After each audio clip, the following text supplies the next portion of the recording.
Greetings, everyone. Jim Walker here. In the final installment in a series of 4 videos dealing with creating vibraphone parts for big band arrangements. Hopefully, you've been working your way through the series in order 1, 2, 3, and 4. Now arriving at video 4. If you're landing on this video as the first video you found in this series, maybe it came up as a search result or a suggested video. I invite you to check out the previous videos in this series, especially the first one. We kind of set things up. It's our mission statement, our task list of what we're trying to accomplish here. In a nutshell, the target audience for this video is the high school or college percussionist who's going to be playing vibraphone with the school's big band, dealing with the fact that the vast majority of published vibraphone parts do not include parts written for the vibraphone.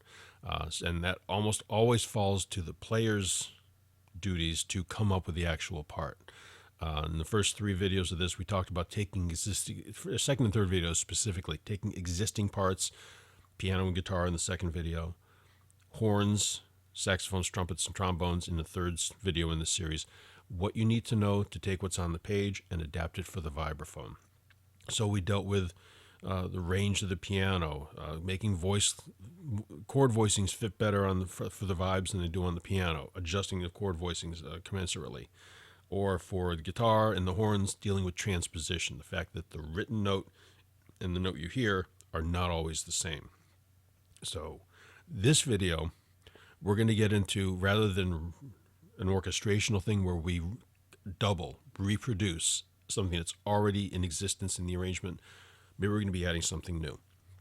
And you could just take the chord symbols, because usually you're going to get a piano, maybe a guitar part, in terms of your source material. That's what you're going to get from the band director. If you can get a hold of the score, even better, because you got it all right there, everything that's going on.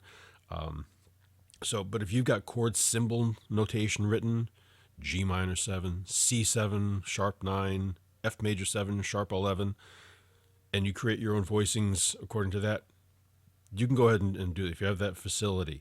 If you are a 2-mallet player, maybe you play a 2-mallet chord voicing. You just play some of the highlighted notes. Maybe you play the top notes if you're copying the piano part, play the top notes doubled at the octave. So you don't have to necessarily play 4 mallets to deal with the chord voicings. But let's say if you want to come up with something that's a little more melodic in nature. For the longest time, I thought this was called a line cliche, but in doing my research for this video, I discovered a line cliche is something different.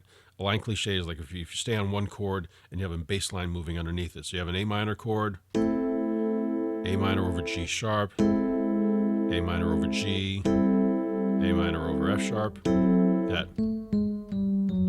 descending, in this case, descending chromatic line, that's a line cliche.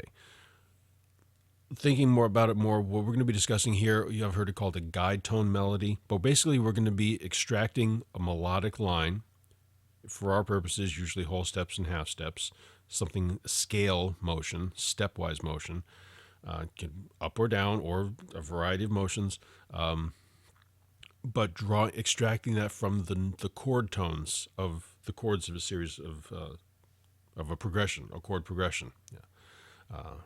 You can tell I'm in the middle of doing 4 straight videos on this one. So to take that example, we're going to use a fairly common chord progression extracted from, you might recognize the jazz standard that it's from. Excuse me, I'm going to get my headphones on in a second so I can hear my keyboard. And if you recognize it, great. But I hesitate to even mention the name because I don't want a copyright strike. But because you can't copyright a chord progression. But anyway, we're going to take this chord progression, and in the lower part, you'll hear just like might be standard 4-note voicings and nothing fancy, just the root, 3rd, 5th, and 7th of each chord. We're not getting into any extension or anything, just something very straightforward. So you might take an E minor 7th chord, going to the A7 chord, the D minor 7. This is the lower staff that I'm playing, G7, G minor 7, C dominant 7th, F major 7th. And very standard stuff. If you take, in this case, it happens to be the top line. It doesn't have to be the top line. It could be something from the middle of the progression. But if you take those top notes, that's what you see in the upper staff in this example. You see D on top. That's the highest note of that E minor 7th voicing. Goes to C sharp in the A7 chord, to C natural in the D chord, to B natural in the G7, B flat in G minor, holds on, same note, common tone in C dominant 7th, and that resolves to the A in the F major chord. So if I had bass notes underneath that,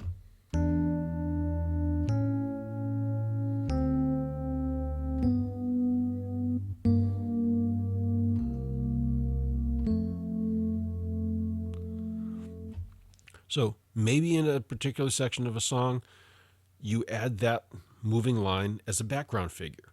And this is a spot where I've talked before about how in this series, I'm not going to take an existing arrangement and walk you through creating a vibraphone part because there's too many variables and there's no one formula for it. But this is where you have to trust your ears, develop your sensibilities, and use your ears, trust your ears, and listen to see if what you've written fits with what's going on in the arrangement. Because now if you copy the saxophone part, you know it'll fit because this part's already being played. If you copy the piano part, you know it'll fit because the piano part's already being played. The arranger already wrote those notes. You're coming up with things now that the arranger didn't write, so just keep your ears open. Listen for whether it sounds good, even if it works on the instrument and the math is right and the music theory is right. Make sure it sounds good in the context of the arrangement. And I would also include the bottom line with this is going to be what your teacher, band director, music director thinks is appropriate. So you might come up with something that you think sounds really cool and is fun to play on the instrument, and they may say, that really doesn't fit here. Could you do something else or not play that here? Someone's got to have the final call on that. It's going to be the director. Even though he just handed over the music and said, you come up with a part, I'd say still defer to that. I say the same thing to my drum students when you're playing. They bring in a chart and I suggest, for this beat, I would play this. But if your band director wants something different, go with that because, they have the final say, the final edit, if you will. So we take this descending line. I'm going to play, maybe I'll take it up the octave. Now maybe take this line and maybe you play it in octaves on the vibraphone, or maybe you just play it in a single octave. But again, we take...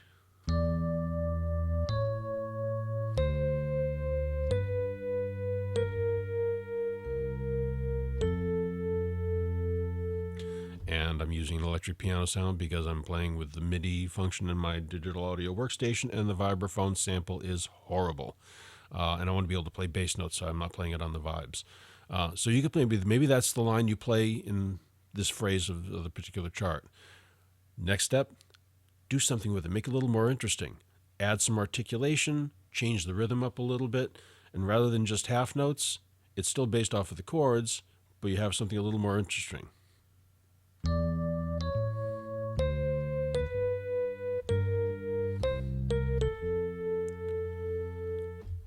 Not the most profound musical statement, but it illustrates. We took that thing and we added a little bit of character to it. We had a little bit of a change, going back up to the C in the third measure. Dressed it up. It drew from that descending line we extracted from the notes of the chords, made something a little bit more interesting. Next step. Maybe you are not a 4-mallet player. Maybe you only play 2 mallets on the vibes. Nothing. It could be just where your stage of development is, or maybe that's your creative choice. Cool in either way. Maybe you harmonize that. You add a second line there. So we have that same thing I just played.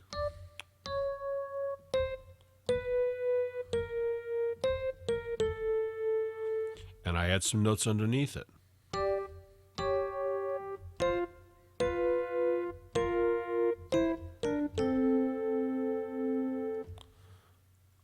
There we go. An interesting part, at least more interesting. There's a little bit more personality to it.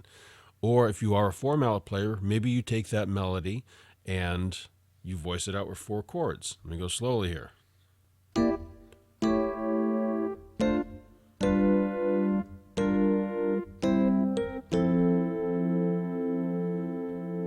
Something tells me there's a wrong note in there, but I'm going to press on. So yeah, now you've created a series of blocked chords that you can play. So use this. You learn to extract something from the arrangement. And you might be able to do this just with the piano or guitar part, giving the chord symbols written. You'll have sections in both of those instruments where you might not have the chord symbols written. Go to the bass part.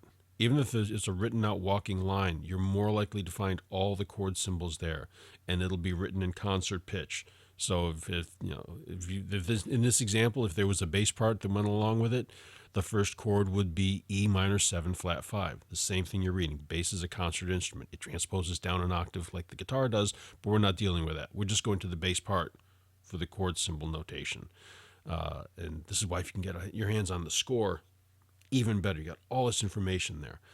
So if there's a part and you think, oh man, I want to play chords here, or I want to make a line in this section, and you go to your piano part and it's 8 bars of rest. Where's the information? Go to the bass part. So use your imagination. Come up with things. I want to throw out one last thought here. For some ideas, listen to I'm going to do 2 directions on this one. One, listen to big band arrangements that have vibes players. Oftentimes it's going to be bands led by vibraphonists, Lionel Hampton's band, Terry Gibbs' Dream Band. Not always, Lionel Hampton was with Benny Goodman's band for many years. Red Norvo, I believe, was with Benny Goodman's band. I want to say Woody Herman. I'm a little bit rusty on my Red Norvo knowledge. I did my lecture recital in college on Red Norvo. I should remember this stuff, but that was decades ago. Gary Burton did a project, the GRP All-Star Band. This was in the late 80s or early 90s, so going back a little ways, but vibraphone with a big band. And listen to some of the ways that the instrument was treated. Did they just play the melody? Did they play any background figures? Did they play chords? Use it as a starting point. Use it as a reference point to get some ideas that you can take and adapt to whatever arrangement you're working with. I'm going to throw out 2 other names. Not really big band context, although Mike Manieri did play in Buddy Rich's band for a number of years. I haven't found that many recordings of him playing with the band, but if you can find them, there's another resource.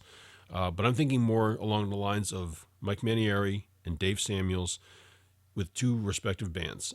Mike Manieri, it'll be his band Steps Ahead, earlier years just known by the name Steps, so you'll find both.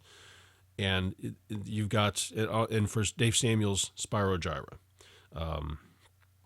Again, you've got not big band music specifically, but here you've got ensembles where, like Spirogyra, for example, in the years that Dave Samuels was with the band, you had keyboard. You had Tom Schumann playing keys, amazing pianist, keyboardist. You had great guitarists, Chet Cataldo or Julio Fernandez. I'm not kept up on the personnel with the band in recent years, but those 2 guys were there when Dave Samuels was there. So bases were covered, B-A-S-E-S. You had chordal instruments. You had plenty of chordal instrument playing going on. Guitar and keyboards were covering it already. I don't think that when Mr. Samuels left the band, I don't think Spirogyra ever replaced him with another mallet player. He's kind of an irreplaceable kind of guy, but they didn't feel the need to fill in that gap. However, you listen to their recordings and you listen to the parts he played, and they were distinctive from what the rest of the band was doing, but they fit really well. Use that for ideas. The same thing with Mike Manieri and his band Steps Ahead. Listen to how he uses the vibes. There's a composition, I think it's his or Michael Brecker, called Oops. It's on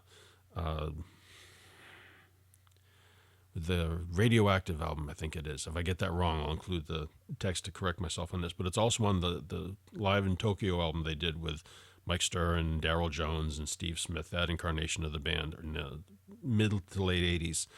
If you listen to what he plays in that chart Oops behind the saxophone solo, it's background figures from a big band arrangement. That's what it sounds like. I don't think there was an actual arrangement, but that's what they sound like. Use that as a reference. Use these guys as a reference. They took what the instrument they had and they found things to play on it that embellished the rest of the arrangement. Use that as source material and try things. And you're gonna write things that you're convinced are gonna be great, and you get to rehearsal and you play them, and forget about whether the director likes them. You're not gonna like them. Or you're gonna write some things and you'll think this is never gonna work, but I'm gonna try it anyway, and you realize it actually works really well. And then you'll write things that you think are going to work great, and they work great. And then you're going to try things that you don't think are going to work that well, and they don't work well. The whole spectrum's going to happen. But get in there, try some things. You develop your own sensibilities, develop your own ideas, but reference what else has gone before. And just keep going. Remember that there are no singular correct answers to this. I mentioned in the first video, if you take this same arrangement and you invite 10 different vibraphonists to come up with parts, you're going to get 10 individual distinctive vibraphone parts. There are just too many creative choices, too many options, too many variables. And try something. If it works, great. If not, there's another solution out there. And maybe you don't play at all. Every instrument in the band, there's going to be times where they don't play. You don't feel that you have to fill every measure with the vibraphone part. In fact, it might keep things fresh if you leave some things out and let the saxophone solo, the shout chorus, don't play. Just let that go. Keep things fresh that way. So if you are in this scenario, one, I hope that you've gotten something out of this series of videos. If you have any questions, hit the comment section. If you have experience with this, maybe you're in a band and you're stuck coming up with a part for something. If it's for a particular arrangement, I'll do my best to check it out and make suggestions, but I don't have an encyclopedic knowledge of big band arrangements. Or share your success stories. If there was a particular chart you played on where you were able to add a part and it worked really well, you're proud of what you did. If if the performance of your band is on YouTube, post a link in the comments. Happy to share it here. Would love to hear what other people are doing. Let's get a conversation going. So hopefully this has been of service, of benefit to those of you who are checking out this video. You're in high school, you're in college, playing in the big band. Hopefully this gives you some ideas, maybe some reference points to build on. And best of luck with what you're doing. Have fun with it. And thanks again for checking out these videos. We'll catch you next time.